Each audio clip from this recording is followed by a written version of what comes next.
आफ्नै जीवनभित्र लुकेर बसेको आत्मबल, ऊर्जा, प्रतिभा, सम्पन्नता, प्रेम, शान्ति र आनन्दलाई चिनेर प्रकट गर्न नयाँ यात्रा प्रारम्भ गरौँ।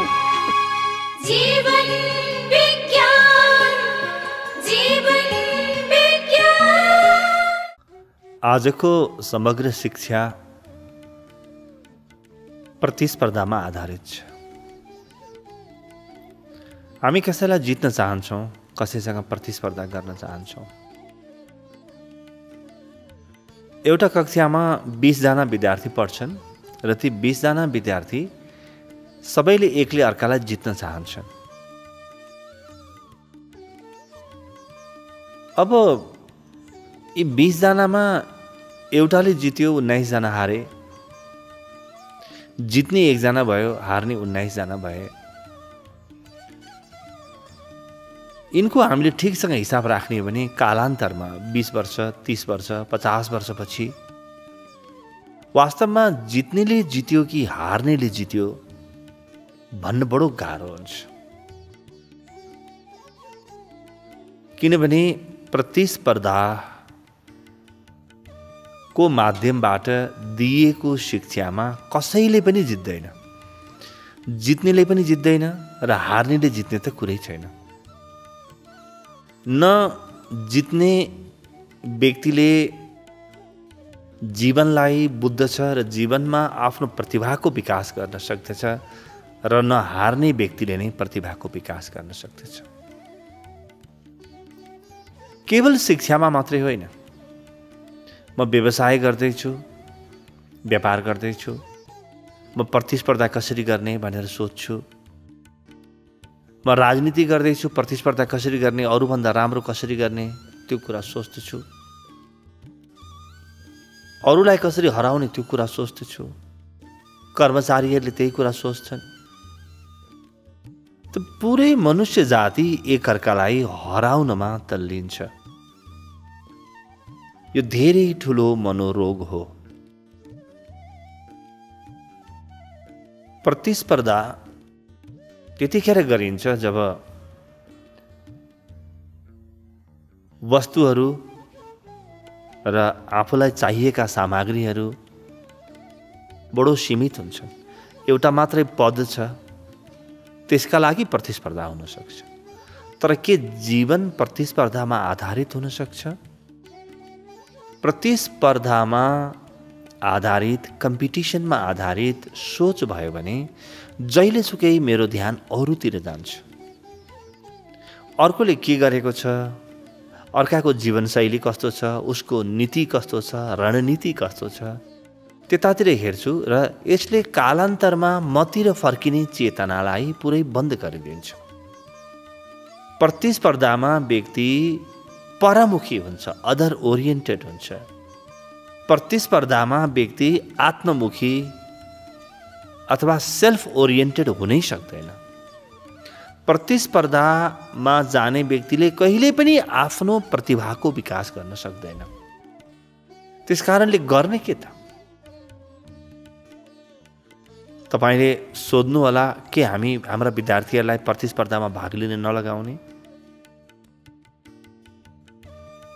म व्यवसायी हुँ, व्यापारी हुँ भने के म प्रतिस्पर्धा नगर्ने?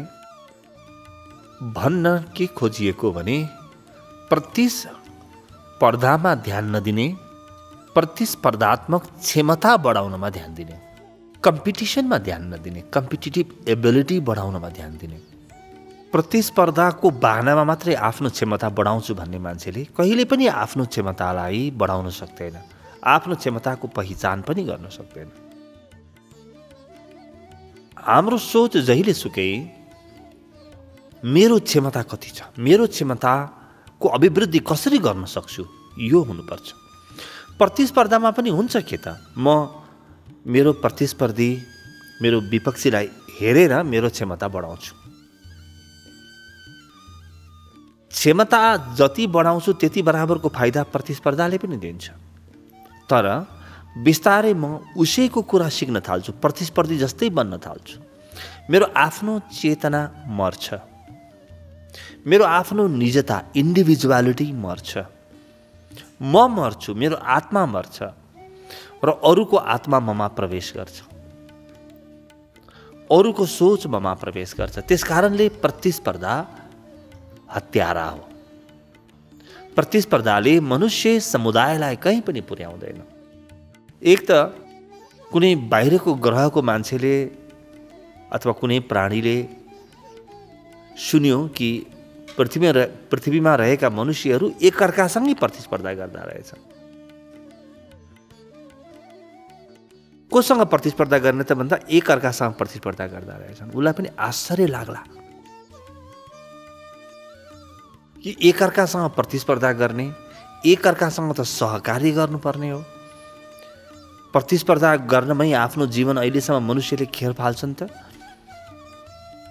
अहिलेसम्मको शिक्षाले, अहिलेसम्मको अनुभवले त हामीलाई त्यही नै सिकाएको छ, होइन? प्रतिस्पर्धामा हुने जुन गुण छ त्यो गुण हो आफ्नो क्षमता अभिवृद्धिको। तर अब फरक प्रकारले सोच्ने, आफ्नो सृजनशीलता कसरी बढाउन सक्छु, कहीँ प्रतिस्पर्धाको सोचै नराख्नु। मभित्र भएको क्षमतालाई कसरी जगाउन सक्छु। त दुई प्रकारका मान्छे हुन्छन्। एउटा प्रतिस्पर्धाको विषयमा सोचेर काम गर्ने, अर्को प्रतिस्पर्धा होइन, सृजनशीलतालाई ध्यानमा राखेर काम गर्ने। मभित्र के क्षमता छ त्यो क्षमतालाई म पुरै उजागर गर्छु। पहिलो प्रकारको व्यक्तिको प्रगतिको सिमाना हुन्छ। प्रतिस्पर्धी स्वभावको व्यक्ति केही समय बढ्छ, त्यसपछि रोकिन्छ। रजोगुणी हुन्छ, बिस्तारै असाध्यै दुःख पाउँछ। अरूलाई जितेर आएको आनन्द कहिले पनि टिकाउ हुँदैन, टिक्ने हुँदैन। आनन्द त मात्र आफ्नो सृजनशीलताबाट जन्मिनुपर्छ। यो आनन्द दिगो हुन्छ। जब मैले मभित्रका क्षमताहरूलाई ध्यानमा राखेर काम गर्न थाल्छु, त्यतिखेर पनि म अरूलाई त हेर्छु, तर त्यो व्यक्तिभित्र त्यो क्षमता कसरी बढ्यो त्यो दृष्टिले मात्रै म अरूलाई हेर्छु। उसले आफ्नो क्षमतालाई कसरी बढाइरहेको छ त्यो दृष्टिले मात्रै हेर्छु। यसले गर्दाखेरि म भित्रको क्षमता पुरै प्रकट हुन थाल्छ।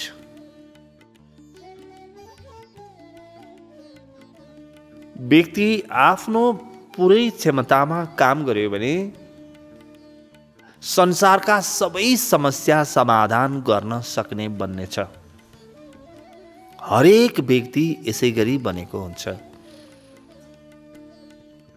परमात्माको यो संसारमा प्रत्येक व्यक्ति एउटा अद्वितीय प्रतिभा, एउटा अद्वितीय उपहार लिएर आएको छ। प्रत्येक व्यक्तिभित्र त्यो अद्वितीय गुण छ, त्यो विपुलतम क्षमता छ। र जब तपाईँ आफ्नो क्षमता जगाउन थाल्नुहुन्छ, तपाईँबाट संसारको हित हुन्छ र त्यो हितको प्रतिफल स्वरूप संसारले तपाईँलाई धन दिनेछ, पद दिनेछ, सम्मान आफै दिनेछ। तपाईँले हित गर्नुभयो भने संसारले पनि तपाईँको हित गर्नेछ। यसरी संसारको हित हुनेछ र तपाईँको पनि हित हुनेछ। पहिलो प्रकारको व्यक्ति त बन्ने नै होइन। प्रतिस्पर्धाका जति पनि सोच आउँछन्, वैमनस्यका जति पनि विचारहरू आउँछन्, पर केन्द्रित जति पनि भावहरू जन्मिन्छन्, यी भावलाई उपेक्षा गर्नुहोस्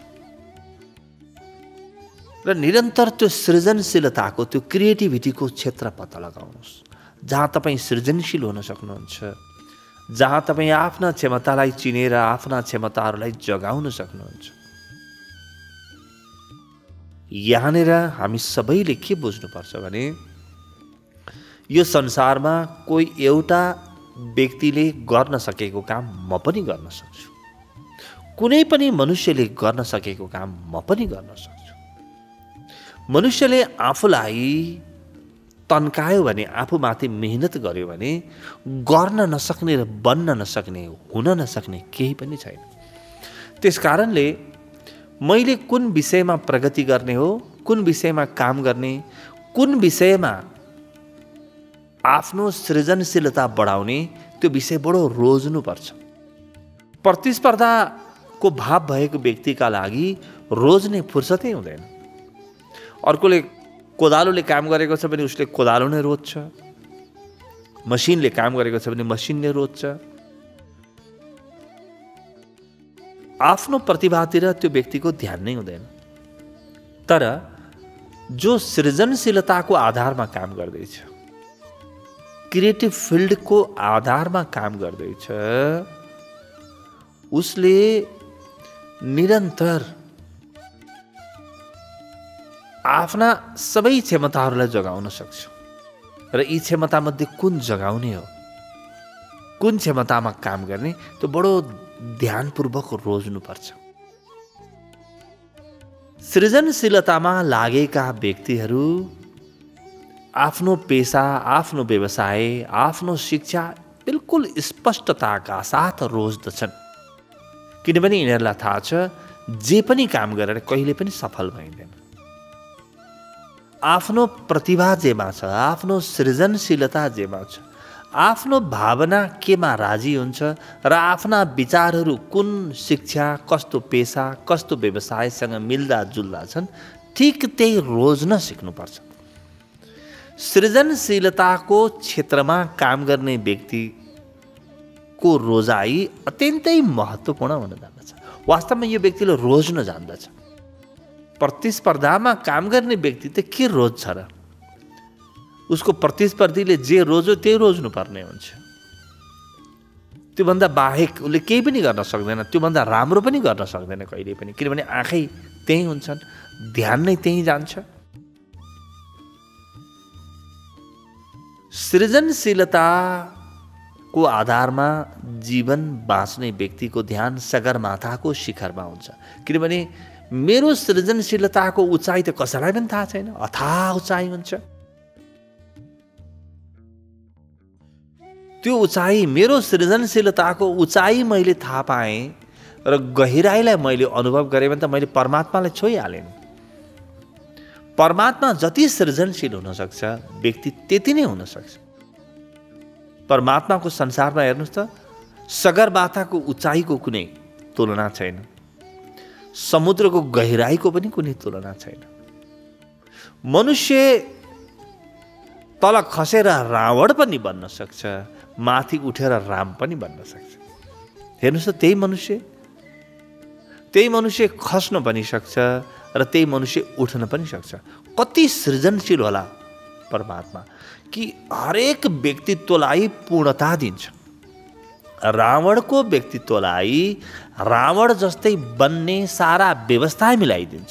उसको व्यक्तित्व पनि पूर्णतामा जान्छ, रावणको व्यक्तित्व पनि पूर्णतामा जान्छ। त्यसकारण रावण पनि महाज्ञानी हुन्, ब्रह्मज्ञानी हुन्। ठिकसँग रावण बन्ने व्यक्तिले जीवनको गहिराई र उचाइ छोइहाल्छ। तर यो बाटो बिल्कुल अप्ठ्यारो छ, काँडाले भरिएको मार्ग छ, कण्टकाकीर्ण मार्ग छ रावणको मार्ग। रामको मार्ग बडो सजिलो छ, आनन्दले भरिएको मार्ग छ, प्रेमको मार्ग छ, सहयोगको, सहकार्यको मार्ग छ, सृजनशीलताको मार्ग छ। राम पनि परमात्माको उचाइमा पुग्छन्, रावण पनि पुग्छन्। तर जो सृजनशीलताको आधारमा काम गर्छन्, तिनीहरू आफ्ना गुणहरूको उचाइमा पुग्दछन्। हरेक गुणको उचाइमा नगइकन सृजनशीलता जन्मिँदैन। तपाईको हृदयमा प्रेम छैन, वैमनस्य छ भने तपाईँ कति दिन सृजनशील हुन सक्नुहुन्छ? तपाईँ कति दिन आफ्नो प्रतिभा जन्माउनुहुन्छ? अरूलाई देखेर तपाईँलाई ईर्ष्या लाग्न थाल्छ, अरूको द्वेष जन्मिन्छ, तपाईँको हृदयमा वैमनस्यको भावना जन्मिन्छ।